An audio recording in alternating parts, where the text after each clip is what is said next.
What if the greatest technological secret in human history wasn't buried underground, but hidden in plain sight on rooftops across the world? In the last decade, something remarkable has happened. Researchers digging through forgotten digital archives have uncovered photographs that raise questions.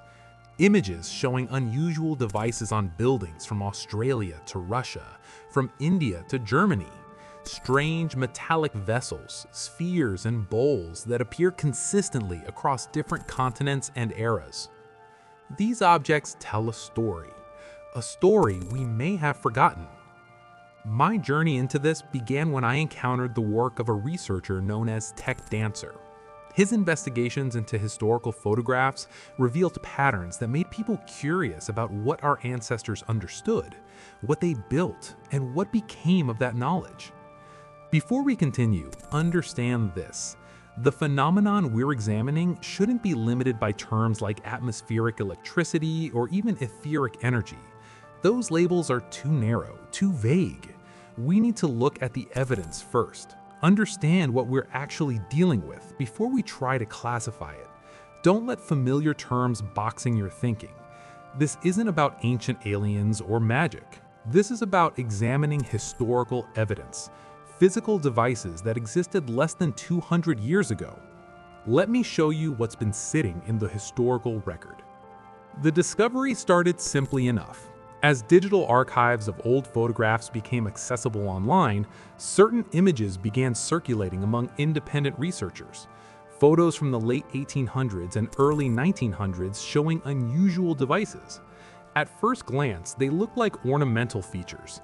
Metal vessels, perfectly symmetrical, placed on rooftops, domes, and building facades. But the more examples researchers found, the clearer the pattern became. These objects were everywhere. Vladivostok in 1919, Newcastle, Australia, Königsberg in Prussia, Lucknow, India, Leipzig, Berlin, Halle, every continent, every climate, the same basic design repeated thousands of times. The Northumberland Permanent Building in Newcastle had them. The King's Palace in Kaisersberg displayed them prominently. Grand hotels, government buildings, railway stations, all equipped with these mysterious spherical vessels mounted at roof level. If they were just decorative, why the consistency? Why the specific placement? Why install them on structures separated by oceans and cultures? The pattern raises questions. The discovery went deeper. These vessels weren't only on rooftops. Researchers found them on furniture. Ordinary household furniture in wealthy homes featured smaller versions of the same spherical design. They appeared near fireplaces, integrated into communication devices, attached to various household appliances that we can barely identify today. What kind of decoration needs to be on your furniture and your roof? When you stop thinking of them as decoration and start seeing them as components, a different picture emerges. Components of a network, an infrastructure, a system that operated on principles we're still trying to understand. Research suggests these devices may have interacted with energy in ways we don't fully grasp. Photographs show them installed in botanical gardens and healing facilities. What if there was more to their purpose than we currently understand? Historical records hint at environments where these installations were present. Imagine if a technology existed that worked with natural energy, a technology that required no fuel, produced no pollution, needed only proper installation and maintenance. What would that mean for how we understand history? Before we go further, I want to say something. If you're watching this, if you're someone who asks questions and seeks deeper understanding, you're not alone. There are millions of us now, and that number grows every day. One new subscriber genuinely can change the world because you become part of a community seeking real answers. If this resonates with you, subscribe to this channel and hit that like button. Let's build this together. Now, let's talk about how this system might have worked. One of the most significant observations from the photographic evidence is geometric precision. The vessels weren't randomly placed. They followed exact patterns. symmetrical arrangements at the local level, individual buildings with perfectly balanced installations, and at the city level, entire urban centers designed around geometric networks. Look at photographs of the Nasby Building in Toledo, Ohio from 1905. The vessels are arranged in perfect symmetry across the facade.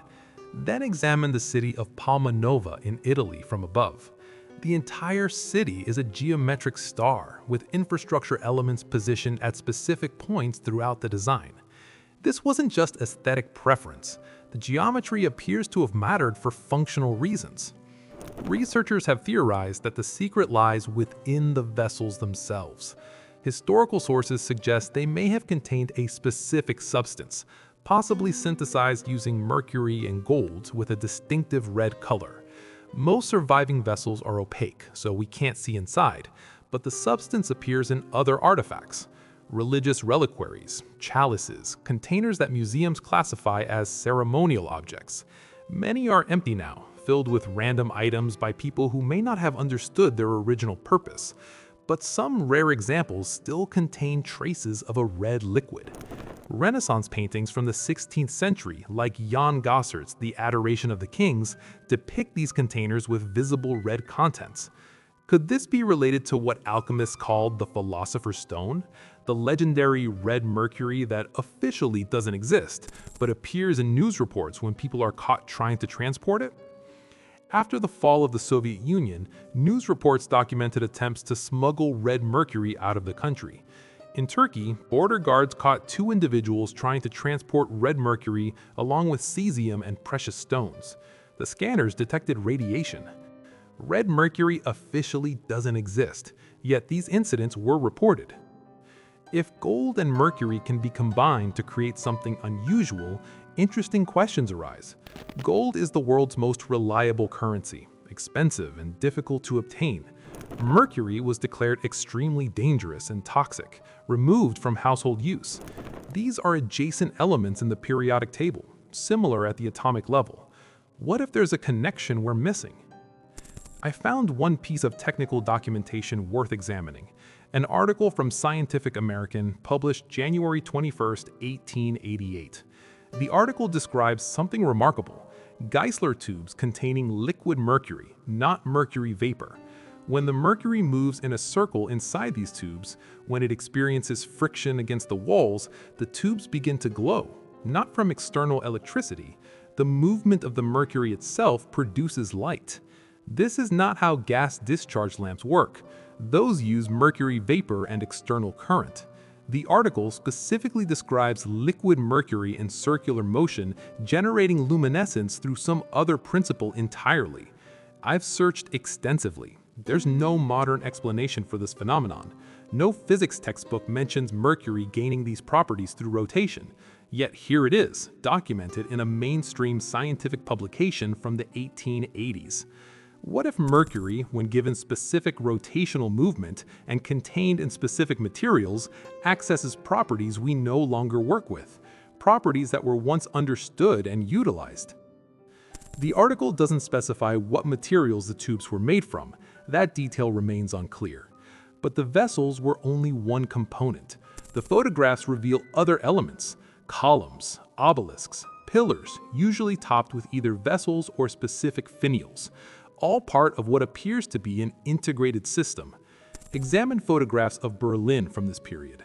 You'll see columns with unusual tops, obelisks at intersections, pillars incorporated into building designs. Not everything is immediately obvious.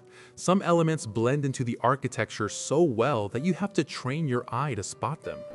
In Halle, Germany, photographs show similar installations. Leipzig has them too. These weren't isolated experiments. This appears to have been standard urban infrastructure. A photograph from Paris in 1782 shows an elaborate installation at the Hôtel de Ville during a celebration for the birth of the Dauphin. Vessels, columns, geometric arrangements.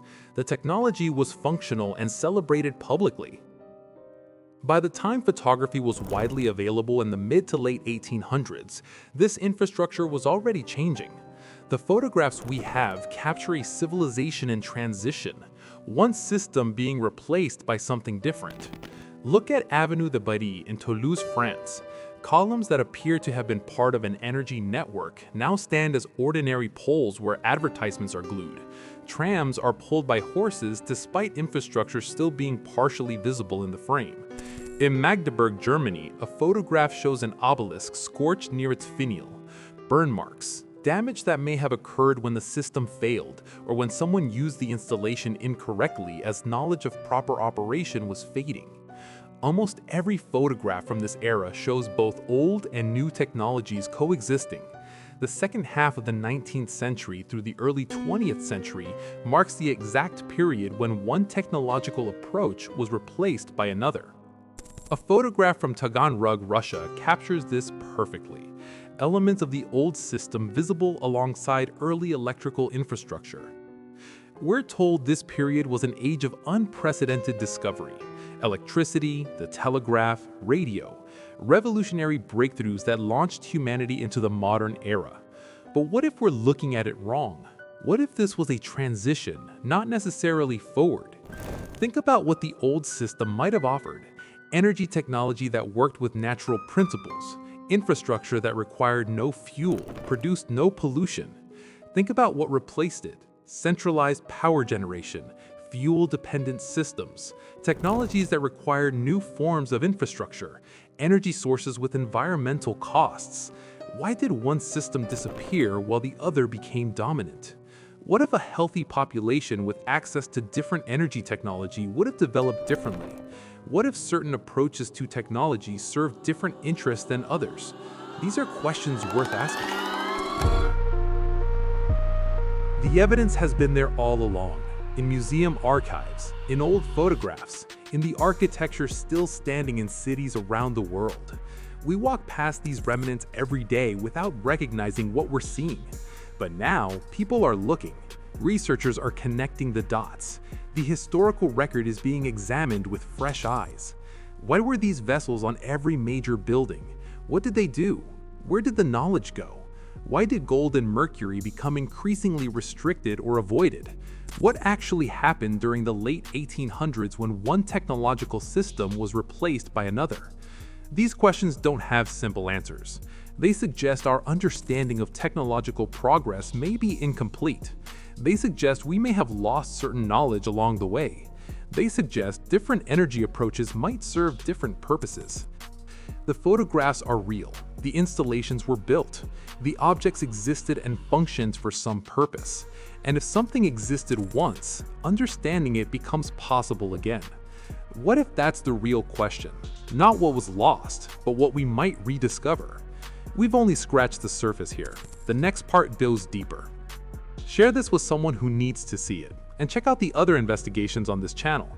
We're just getting started.